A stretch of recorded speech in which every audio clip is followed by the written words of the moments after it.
Bethesda just released a new hotfix and there's way more they fixed than stated. New account bans are also ongoing and I've got more official news just for you.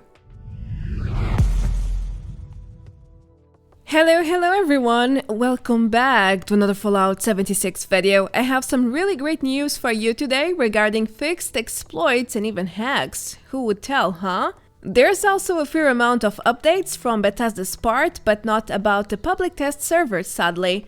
Anyhow, a new community event is now live for the very first time, and some new items went live bugged. It's quite the trend lately, and dozens of content creators have been raising funds for the Fallout for Hope Texas Relief project. Now, before we jump right into the news, let me present to you Evil Inside, an upcoming first-person horror game from Jandu Soft, which is getting released on March 25, 2021. After the death of his mother and the arrest of his father for it, Mark decides to contact her using the spiritual board. The story is about facing terror and truth while beating your fears. You can check it out on Steam if you wish to learn more. The link is below the video. We didn't get inside the Vault news this week, but Bethesda released a major hotfix, which might seem quite minor at first if you just take in consideration the post on the official forums. Bethesda basically states they fixed an exploit which allowed players to place invalid objects at their camps. However, there is a lot more into this hotfix.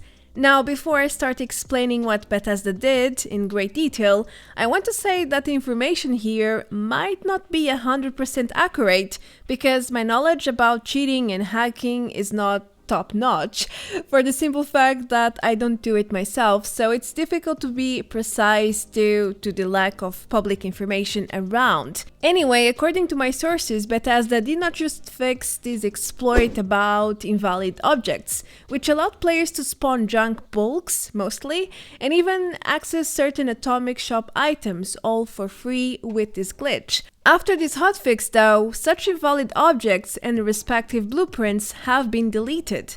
Players using such items logged into this error message and obviously had problems accessing their camps. I'm assuming they had to remake their camp if they did. But there's more. Apparently, Bethesda also fixed a huge problem which allowed players to spawn or create hacked items. For example, when hackers choose from the entire mod list to create Frankenstein weapons, way beyond the supported mods we have for each type of weapon, or even to create legendary items which don't yet exist, like rings, hats, outfits, and so on. From what I learned from this source, an old exploit to exchange untradeable items has also been patched with the hotfix. Moving forward, according to the head data miner H.A.R.E, a lot of spawn hacks have been fixed, and that's fantastic news. The bad news is that many other hacks remain live and operational, such as Nuclear Winter hack packs, with aimbot, flying abilities, shooting through walls, and so much more. So yeah, Nuclear Winter remains the same old cheating heaven, nothing changed there yet. Anyway, hackers might not be able to easily spawn hacked items anymore, but that doesn't mean the hacked item problem is going away anytime soon. How comes though? Well, that's because cheaters only need one sample to keep things going. They can still duplicate such items and keep the shady business going. But at least now we are moving towards the right path, and spawning or creating hacked items is not so easy anymore. Alright, with the given hotfix events in mind, Bethesda issued another ban wave, where some cheaters got hit by the ban hammer already. I can't confirm everyone who abused this exploit got banned, that probably didn't happen, but some cheaters received account suspension emails already, and their access to 76 has been put on hold. The good news for the affected players is that most bans don't seem to be permanent, they are only lasting some days. Now, it is true these players did violate the code of conduct, but Bethesda is showing some mercy this time. Why exactly, I'm not sure. I think each case is a case, and it probably depends on what the player has done exactly.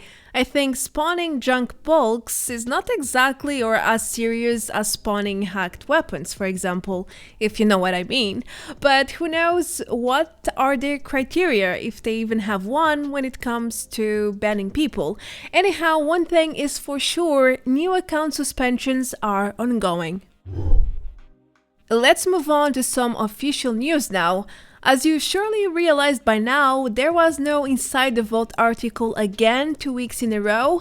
Is it still coming though? Nope, not really. Bethesda has already confirmed through Twitter that they have no planned news to go live this week. Something else they confirmed is that Inside the Vault is returning next week, so let's all hope they have news on Update 26 and the upcoming public test server reopening, which has been delayed several times already, and no new date has been revealed yet. This weekend's community event is a brand new one. It's called Gold Rush, and it allows players to redeem double the treasury notes than usual. Instead of 20 notes, you can now deliver 40 per day until the 1st of March. Wow, that's marvelous, a new way to farm more gold. That's highly appreciated on my end. I mean, I have over 1,500 treasury notes at this point, so any way to convert them quicker into gold is really welcome. If you are on the same boat, make sure to log in daily until next Monday to exchange your 40 daily treasures for 400 gold bullion. Do enjoy! Next, I have another official news from Bethesda. They have decided to disable all direct messages from their forums and apologize for any inconvenience. However, they did not provide any explanation for this decision. Needless to say, they removed the ability to direct message anyone in the forums. Not just for the Fallout section as obvious, it affects every single Bethesda game section there. I used a random user here to exemplify, and as shown, there is no function to direct message people anymore, which is a shame in my view. I made a few friends through the forums during past public test servers, and I never had a negative experience with private or direct messages there, but I'm sure Bethesda had a great reason to go forward with this decision.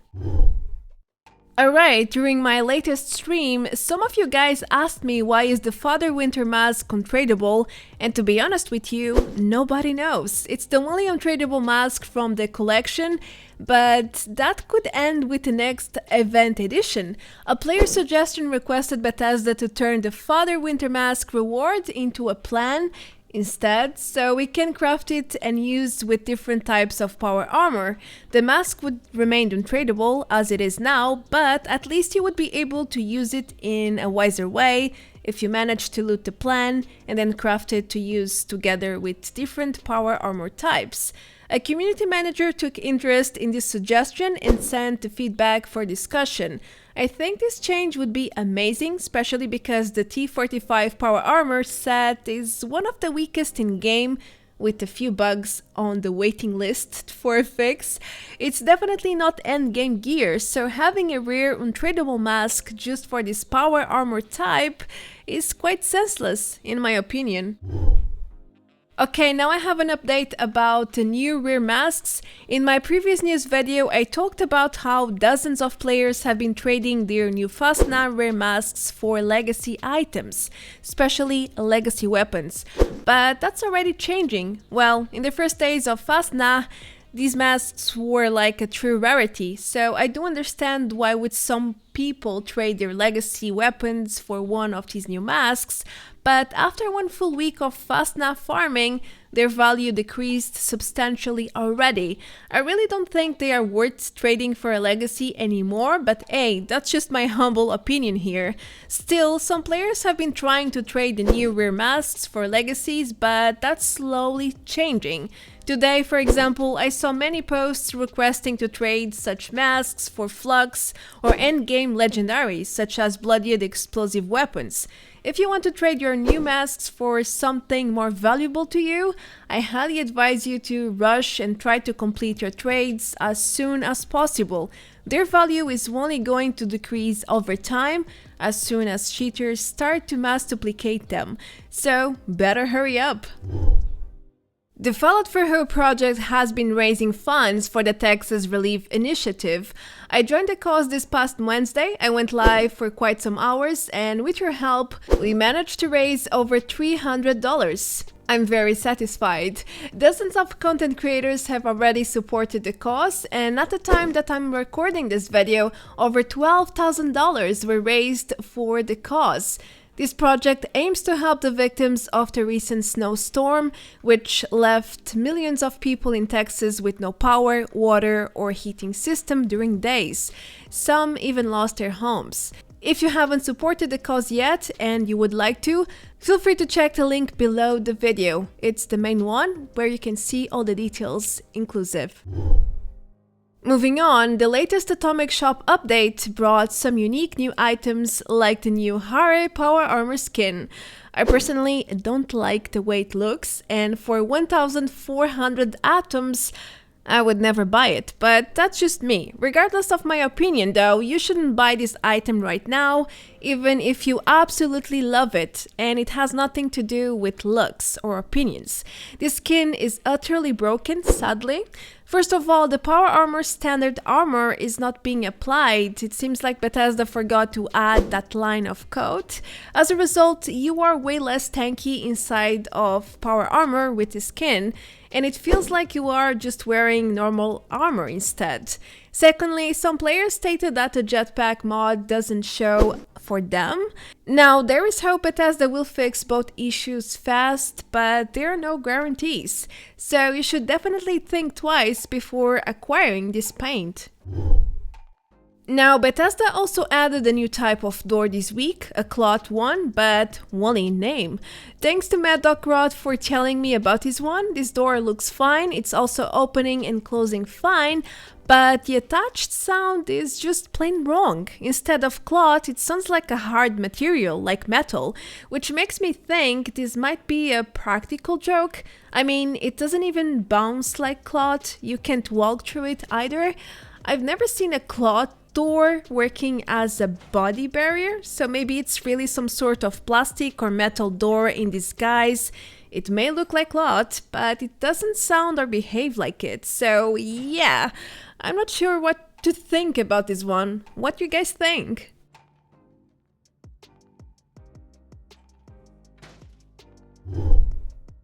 Next, we also got a brand new bookshelf this past Tuesday. It's definitely one of a kind item, but it comes with a small issue.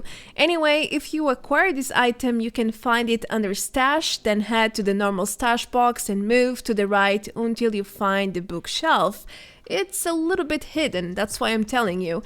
Anyway, this item is really well decorated with all the books, bubble heads, there's even a small clock and a skull. Behind the main book line, there is a stash, a hidden one, which will open when you access the stash itself by clicking on it. But sometimes it just stays open when nobody is accessing it, or vice versa. You might also access it, but it doesn't open, like the animation doesn't play. I know it's just a minor and visual bug, but it's still a bug nonetheless, so I had to mention it as well. Well, would you like to see new emotes? I surely would like to, and that seems what thousands of other players want too. The requests vary so much that I decided to add only the fresh ones from the past 7 days or so, and we have a request for a nice camp, where is your vending machine, even a hold on or wait a second emote, and the laughing one, which already exists in the game files, but for whatever reason Bethesda hasn't released it yet. But then again, there are around 20 unreleased emotes in the game files. Developers do seem to be working on emotes on a steady basis, but the management team is not making them live for whatever reason. It's kinda weird. Maybe they didn't pass some sort of quality check? That's my best guess here. We have all sorts of cut emotes though, such as thinking, scared, sleeping, playing music, calling for a medic, and there's even one for yes or absolutely. I want to say it's only a matter of time until new emotes hit the Atomic Shop, but I'm not so sure at this point. let's keep requesting nonetheless.